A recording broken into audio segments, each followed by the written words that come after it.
Good morning, park managers, and welcome back to Community Park 11.0. So we're going to be working on our second enclosure, and this one comes from Chaos Theory, who has asked for us to make a Concavenator enclosure, and he wants it to be sort of in a overgrown crater. So I've gone for that kind of crater look. I put the water in the middle to kind of draw the creature into the center of the enclosure, and it just has like a nice look, because obviously it's a crater, and the middle bit's probably going to fill up with water. I just carve out this little bit here, so then it's like an entrance into the staff area. I have to apologise, I sound very like bunged up a little bit because I've got a bit of a cold, which isn't quite fun, but we'll get through it anyway to try and get through this voiceover as quick as I can before I sort of like lose my voice, because that's slowly going.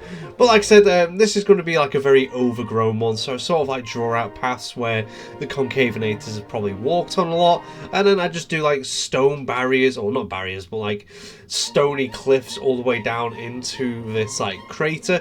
And we're going to be using like a few brushes to try and like make it more dense, and then we'll be placing loads of our own trees after we've done the rock work. Now, I had quite a bit of fun making this enclosure.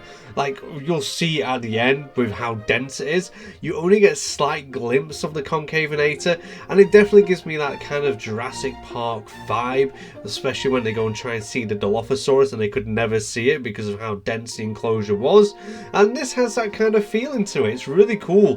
When you're like looking from the visitor like areas, the viewing galleries, you only get like slight glimpses of this creature. Something I thought was really cool and fun to watch. And I don't think I recorded any footage from inside the viewing galleries, but nevertheless, you can kind of guess how hard it is to see this creature. Anyways, that's the end of the speed build. Let's get into the montage of the enclosure.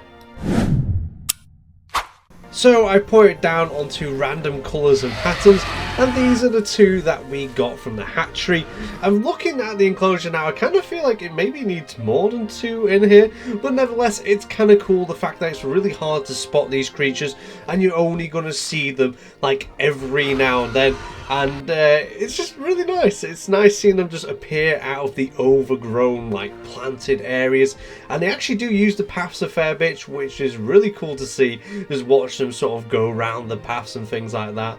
But anyways, that leads us to the end here. If you want to add your own creatures to Community Park 11.0, place down in the comments what kind of creature you'd like to add, and also the kind of environment you'd like to see them in.